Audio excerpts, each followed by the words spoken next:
Gracias, Daniela, por ese reporte. Chile tiene un alcance de trazabilidad del 60%.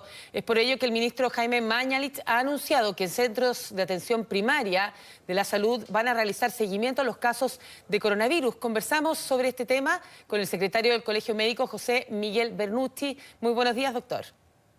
Muy buenos días. Primero, para explicarle a la gente que nos está viendo en estos momentos qué significa esta trazabilidad, ¿verdad?, de los casos de contagio de coronavirus y quiénes van a realizar dentro del personal de la salud este tipo de trazabilidad. Mira, lo que hay que comprender con trazabilidad es el seguimiento de tanto de los casos como de los contactos. Cuando una persona se contagia, esa persona tiene que ir rápidamente a cuarentena. Lo ideal, y obviamente nosotros esperamos que esa persona pueda cumplir su cuarentena. Ahora, si por X motivo esa persona no cumple la cuarentena, el sistema de salud tiene que estar alerta y previsto y saber que esa persona no cumplió la cuarentena. A su vez, y paralelamente, los contagios, las personas contagiadas, hay que tratar de identificar los contactos que tuvieron por lo menos 2 a 3 días antes. ¿Para qué? Para justamente nosotros rápidamente ir a buscar a esas personas y, en el fondo, ponerlo en cuarentena y, a su vez, hacer un seguimiento o trazabilidad de que esa persona está cumpliendo su cuarentena. Ahora, si esa persona, durante su cuarentena, presenta síntomas, se repite el caso, se activa como caso, se le identifican los contactos que tuvo los 3 días antes y se hace el mismo ejercicio con los contactos de ese nuevo caso. Eso ha demostrado a nivel mundial y en los países más exitosos de manejo de la pandemia que es la única forma que tenemos de, más que aplanar la curva, de romper la cadena de contagio.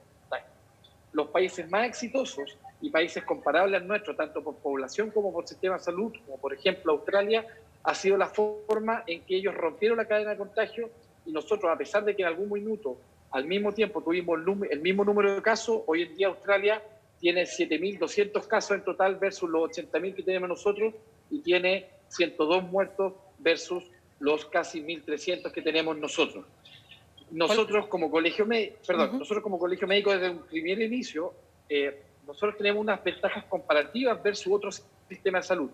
Y esas ventajas comparativas es que la atención primaria, los consultorios y los centros de salud familiar están inmensos e insertos en toda la red de salud del país prácticamente.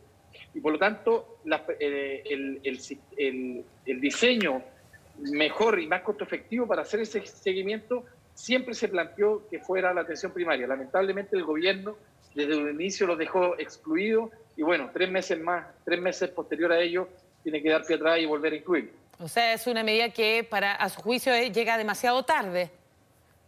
O sea, llegó tarde, pero afortunadamente llegó.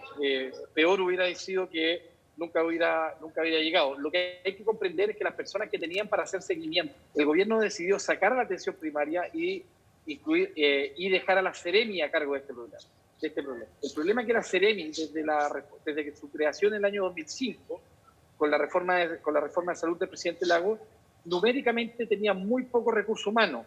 Para poner ejemplo, el reportaje que salió publicado en CIPER, en la Seremi de Santiago, que es la Seremi más grande de Chile, tiene 80 funcionarios para hipotéticamente hacerle seguimiento a 5 millones de personas. Y tal como se vio en ese reportaje, tienen pendiente de ubicar más de 11.000 casos, tanto de contactos como de personas activas, en los cuales ni siquiera se ha contactado la persona. Entonces, de ese punto de vista, es imposible que podamos romper la cadena de contagio y, por lo tanto, que disminuyan el número de casos totales. Doctor, ¿y cómo se hace este seguimiento? ¿Es a través del teléfono? En detalle, ¿cómo sería esto en forma operativa? La verdad que, para ponerte el ejemplo, Australia, en las últimas semanas de marzo, en la primera semana de abril, teníamos la misma cantidad de casos. La diferencia es que ellos decidieron, en 2 semanas contrataron a 18.000 personas solamente para hacer seguimiento. Y el seguimiento tú lo puedes hacer, uno, por vía app, que es lo que hizo el gobierno de Corea, pero que a su vez le hacía trazabilidad y le hacía seguimiento geolocalizado y a través de síntomas, a través de una app. Se puede hacer, por ejemplo, por teléfono, contactando a la persona entre 2 a 3 veces al día para ver si presenta síntomas, si está en su domicilio, etc. O tercero, se puede hacer presencial. O cuarto, se puede hacer mezclando cada una de las cosas. Pero es la única forma que tú te asegures que, uno, se cumpla la cuarentena y dos, si es que aparecen síntomas, rápidamente activar el protocolo para pasar desde contacto a caso activo y hacer el seguimiento de los contactos nuevos que esa persona pudo haber tenido. ¿Y hay capacidad en la atención primaria de nuestro país para realizar esta trazabilidad, ya que usted está dando varios ejemplos cómo ha operado a nivel internacional? Pero Chile, en la atención primaria, ¿está preparado? ¿Se cuenta con eso para hacer esta trazabilidad? O sea, con el personal necesario, además. Es que sí, a ver, yo creo que, por eso te digo, que Chile tiene una ventaja comparativa porque tenemos una atención primaria que en general es muy fuerte. Nuestros consultorios de atención primaria, para las personas que los conocen y para las personas que hemos trabajado ahí en algún minuto, trabajan con un modelo de salud familiar. Eso quiere decir que conocen a las personas que están inscritas ahí, conocen a las familias, conocen dónde se distribuyen las familias, conocen cómo se componen las familias, conocen el número de personas que componen cada familia.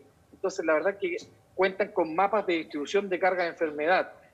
Los sectores que cubre el consultorio están sectorizados y las personas a cargo de esos sectores en realidad conocen a cada uno de los pacientes, o por lo menos conocen la distribución y las características de esa población, y por lo tanto existe una ventaja comparativa que obviamente el gobierno, si lo quiere hacer a través de los consultorios, tiene que darle las herramientas tanto en recursos como obviamente en recursos físicos para poder hacer bien el plan. Pero esa ventaja comparativa se debió haber utilizado desde un inicio. Así lo planteó el comité experto, así lo planteó el Colegio Médico, así lo plantearon otras voces técnicas. Este asunto lamentablemente llega 3 meses tarde, pero más vale tarde que nunca. Así es, más vale tarde que nunca. Haciendo referencia a un estudio que realizaron ahí en el Colegio Médico que pide ampliar, ¿verdad?, la definición de casos sospechosos de coronavirus a quienes presenten, por ejemplo, solo fiebre como síntoma. ¿A qué se debe eso? Se debe a una observación técnica. En general, nosotros en Chile tenemos una muy buena capacidad de poder hacer vigilancia epidemiológica referente a los virus que están apareciendo. Obviamente que nosotros año a año lo que se va viendo es que los virus van apareciendo por semana, y en general, por ejemplo, de la semana 24 a la 28 el pique es influenza, de la semana 28 a la 32 el pique es PRS, y así sucesivamente.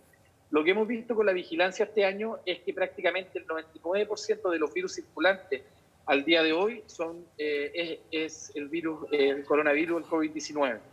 Por lo tanto, la probabilidad que si una persona tiene síntomas de una infección viral, la probabilidad de que esa persona sea por COVID es altamente sugerente y altamente probable.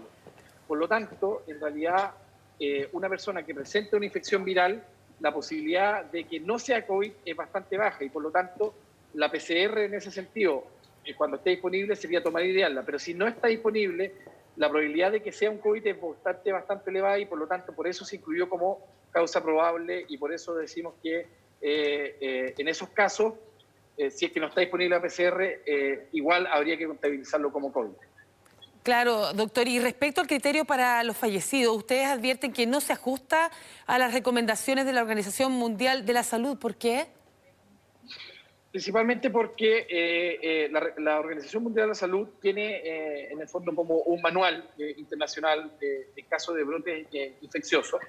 Y en caso de brotes infecciosos, obviamente que la Organización Mundial de la Salud lo que recomienda, por un tema de ajustar los números y hacerlos lo más verdaderos posible, es que obviamente hay que declarar como causa del fallecimiento tanto las causas directas como las causas relacionadas, pero también las causas que están confirmadas y las causas que son sospechosas de. ¿Qué quiere decir esto? Nosotros en nuestro país, hasta hace un par de días atrás, estábamos contabilizando como fallecidos por COVID solamente los pacientes que tenían una PCR positiva, ¿ya? Esto quiere decir que era el paciente que consultaba en el hospital, le tomaban la PCR y en el fondo se hospitalizaba y luego el paciente fallecía. Pero los pacientes que fallecían por otras causas y que no tenían la PCR, a pesar de que había sospecha de que tenía COVID, o el caso típico del paciente adulto mayor extremo, en lo cual no se iba a hospitalizar porque en el fondo el tratamiento tenía que ser más proporcionado y en el fondo no se le iban a hacer cosas extraordinarias e iba a fallecer a su domicilio, a ese paciente tampoco se le estaba tomando la PCR, y por lo tanto todos esos casos estaban quedando fuera del criterio chileno, pero habrían quedado dentro del criterio de la Organización Mundial de la Salud. Exactamente. El cambio que hizo el ministro Mañalich hace un par de días atrás incluye a los pacientes que están en espera de la PCR, que por ejemplo se le tomó la PCR y el paciente falleció. Esos pacientes van a ser incluidos en el reporte nuevo, que fueron los 34 pacientes que fueron incluidos ayer, pero los pacientes que nunca se les tomó la PCR, pero que tenían un cuadro clínico sugerente, esos pacientes no van a quedar incluidos a pesar de las recomendaciones de la Organización Mundial de la Salud. O sea, igual va a haber un porcentaje importante de aumento respecto a la totalidad que vayan reportando a diario con la cifra de fallecidos por COVID-19. Según su criterio, doctor, ¿cómo han funcionado las cuarentenas? ¿Nos hemos portado mal los chilenos, sobre todo los capitalinos? Es que yo creo que efectivamente, yo creo que ha sido una mala cuarentena. Si nosotros recordamos la primera cuarentena que se hizo en el sector oriente de la capital, la movilidad disminuyó casi en un 80%, entre un 65 a un 80%, dependiendo de los días, y lo cual es un número que es bastante bueno, bastante elevado. Cualquier cambio en la movilidad sobre el 60% es adecuado para una cuarentena. Lamentablemente esta cuarentena han habido, yo creo que, dos factores y que van en vías paralelas que no han hecho que funcione bien. Uno son las personas que no han respetado la cuarentena. Ahora, estas personas que no han respetado la cuarentena se dividen en dos grupos de personas. Uno, que por decisión propia, la persona decide no respetar la cuarentena, como son los que salen, qué sé yo, salen a carretear o en realidad salen a hacer sus cosas sin respetar que falsean los permisos, digamos, que da Carabineros, y porque deciden no respetar la cuarentena. Pero hay otro grupo de personas en las cuales no pueden respetar la cuarentena porque existen factores socioeconómicos, los cuales los hacen que no pueden respetar la cuarentena.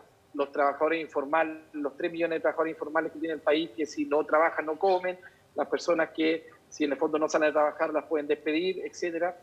Y ese grupo de personas se relaciona con el otro punto, con la otra razón, que son que las autoridades tampoco han hecho respetar la cuarentena. Yo trabajo en el centro, trabajo en Providencia, y si uno pasa por Vicuña Maquena, la verdad que hay tacos en los semáforos por la carretera, y en realidad hasta el día de hoy no había absolutamente ningún carabinero controlando. Entonces, la verdad es que las autoridades tampoco han querido hacer respetar la cuarentena, y eso se relaciona también con que las medidas de apoyo a la familia para que puedan respetar la cuarentena han sido demasiado tardías.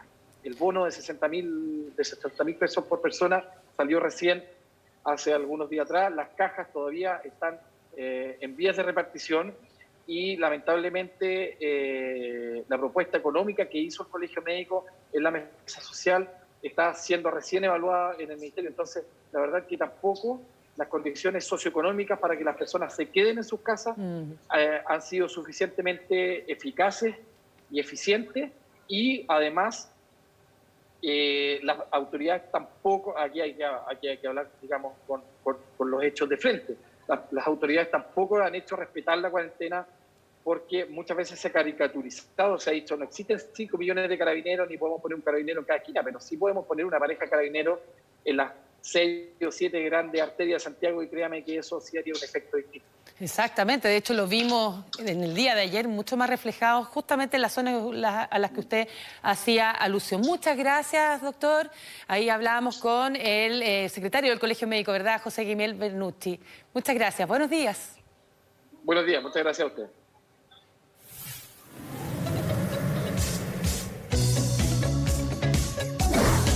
Y ya llegó él, lo tenemos.